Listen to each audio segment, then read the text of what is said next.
আসসালামু আলাইকুম। কেমন আছেন সবাই? স্বাগত জানাচ্ছি উম্মে মারজানস কিচেনে। আজকে আপনাদের জন্য আবার নতুন একটা ডেজার্ট নিয়ে আসলাম। ফিরনির ডেজার্ট। এই জিনিসটা খেতে সবারই খুবই পছন্দের। যেকোনো উৎসবে বা যেকোনো অনুষ্ঠানে বা এমনিতেও আমরা এটা খেতে খুব পছন্দ করি। খুব সহজভাবে রেসিপিটা আজকে আপনাদের সাথে আমি শেয়ার করব। আশা করি রেসিপিটি আপনাদের ভালো লাগবে। আমি এখানে 1 কাপের মতো চাল নিয়ে নিয়েছি, পোলাওর চাল। চালগুলোকে নিয়ে আমি সুন্দরভাবে ধুয়ে একদম পরিষ্কার করে নিব। নিয়ে একটা প্যানের মধ্যে আমি কিছু পানি দিয়ে এগুলোকে সিদ্ধ করে নিব। আমি চালটা দুধের সাথে সরাসরি সিদ্ধ করব না, আমি আলাদা এটাকে সিদ্ধ করে নিব। এভাবে পিন্নিটা রান্না করলে অনেক দ্রুত রান্না করা যায়। দেখেন চালটাও একদম সিদ্ধ হয়ে গিয়েছে, ঘনভাবে একদম। আর এখানে আমি একটা প্যানের মধ্যে দুধ নিয়ে নিচ্ছি, প্যাকেট দুধ 1 কেজির মতো দুধ নিয়েছি আমি। আপনারা চাইলে কিন্তু গরুর দুধ, সরাসরি গরুর দুধটা অথবা পাউডার দুধ দিয়েও করতে পারেন। এখানে দারচিনি, এলাচি আর লং দিয়ে দিচ্ছি, আস্ত মশলা কিছু।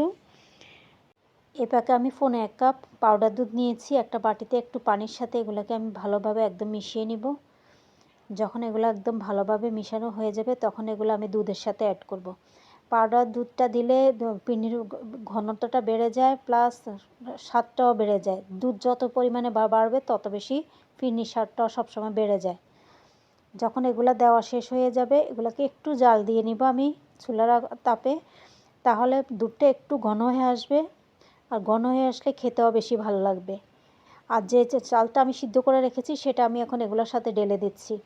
আপনারা সবসময় যারা জানেন তারা তো জানেনই, আর যারা জানে না তারা এইভাবে করার চেষ্টা করবেন। দেখবেন খুব ইজিলি আপনারা ফিরনিটা করে নিতে পারছেন, টাইমও কম বাঁচবে। আর এখানে কিশমিশ দিয়ে দিচ্ছি আমি কিছু, একদম ধুয়ে পরিষ্কার করে। আর 1 কাপ পরিমাণ কনডেন্স মিল্ক দিচ্ছি আমি এখানে।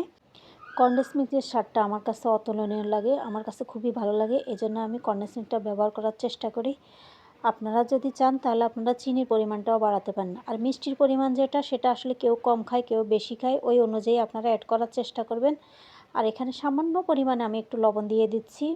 লবণের পরিমাণটা মিষ্টিতে বেশি ব্যবহার করা যায় না, তাহলে খেতে ভালো লাগে না, লবণাক্ত হয়ে যায়। একটু কম দেওয়ার চেষ্টা করবেন।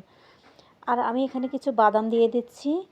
বাদামটা যখন আপনি ফিরনির প্রতিটা বাইট যখন নেবেন বা মুখে নেবেন, যখন প্রতিটি চামচের সাথে তখন তার দাঁতের নিচে যখন বাইটটা পড়ে তখন অনেক বেশি খেতে ভালো লাগে। আমার কাছে তো খুব ভালো লাগে।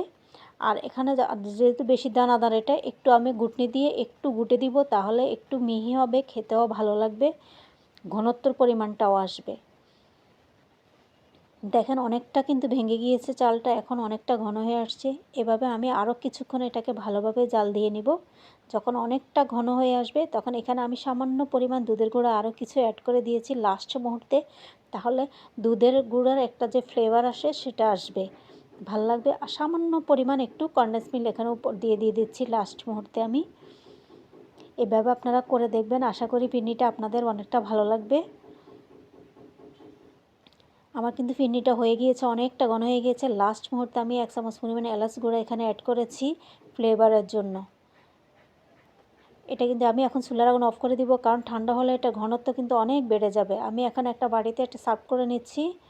দেখেন অনেকটা ঘন হয়ে গিয়েছে, এটা আরও ঘন হয়ে যাবে। এখন আমি ডেকোরেটের জন্য এখানে কিছু বাদাম ক্রাশ করা একদম গুঁড়া করে নিয়েছি, সেটা দিয়ে দিচ্ছি। আর উপরে কি দিয়ে দিচ্ছি, কাঠবাদামটা দিয়ে দিচ্ছি ডেকোরেশনের জন্য। ফিরনিটা দেখেন কতটা অসাধারণ, অনেকটা ঘনত্ব হয়েছে। আশা করি ফিরনিটা আপনাদের ভালো লেগেছে, আপনারাও এভাবে বাসায় ট্রাই করার চেষ্টা করবেন। আর যদি ভিডিওটা ভালো লাগে তাহলে সবসময় সাপোর্ট করে পাশে থাকবেন। সবাইকে অসংখ্য ধন্যবাদ।